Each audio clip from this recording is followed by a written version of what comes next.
The first alien. When did we start talking about life from elsewhere? In an age where we take the search for signs of life beyond the confines of the Earth very seriously, as a scientific frontier, it's interesting to consider a little of the history of the very concept itself. This isn't entirely frivolous. The ways that we think about the natural world, and the ways that we formulate our questions, are always going to be biased and orientated by our preconceptions and speculations. Having a better appreciation of those predispositions may help us avoid obvious pitfalls. Besides, the history of our ideas about aliens is plain fascinating in its own right. One of the very earliest recorded examples was written in 280 by Lucian of Samosata, in eastern Turkey, a writer of satire and a practitioner of rhetoric of Assyrian descent, it is thought. Among his works is a novel called Vera Historia, or True Story, that details a journey to the moon and the discovery of a multitude of life there. That lunar life includes three-headed vultures, birds made of grass with wings of leaves, humans sweating milk, and fleas the size of elephants. Clearly the story is far from true, and Lucian didn't hide that this was fantasy. In fact, he was in part making a philosophical point about the impossibility of real truth, and the fallacy of other thinkers for claiming to be arbiters of truth, including hallowed folk like Plato. But the tale is one of the earliest known where detailed alien life is imagined.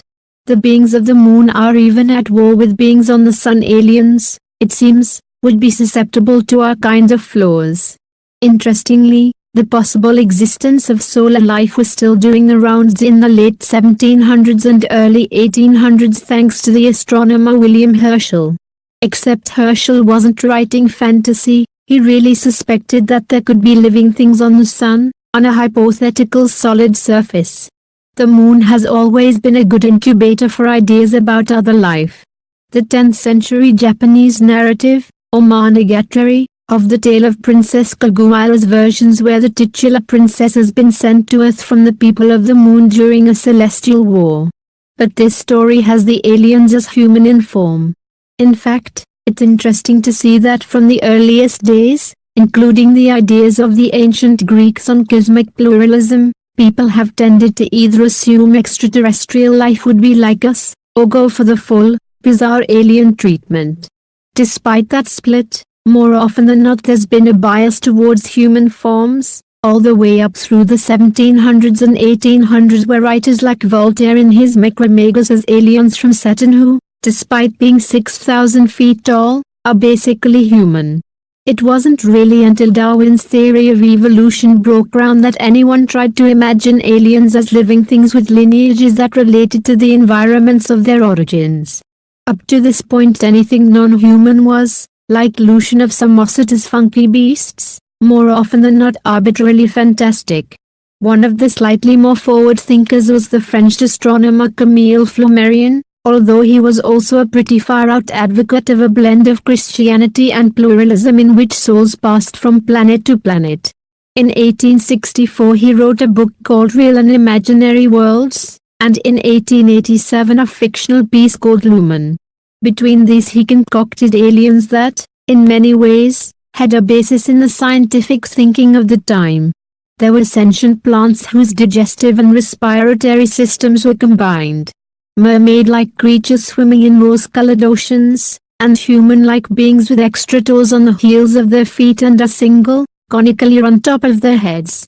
Altogether, the history of our ideas about alien life has many anecdotes and side alleys.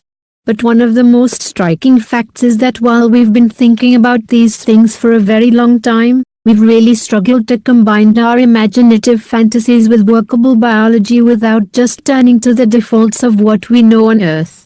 Evolution is an astonishingly inventive phenomenon. We might look at the planetary environment and propose what kinds of strategies life could adopt, but beyond basic function, using sunlight for example, or exploiting reducing and oxidizing chemistry, guessing what tricks and quirks life is going to experiment with is supremely difficult. In other words, any aliens we find, whether microscopic or 1,000 feet high, are probably going to appear very, very strange at first. Please save trees and nature, Please subscribe my channel. Thank the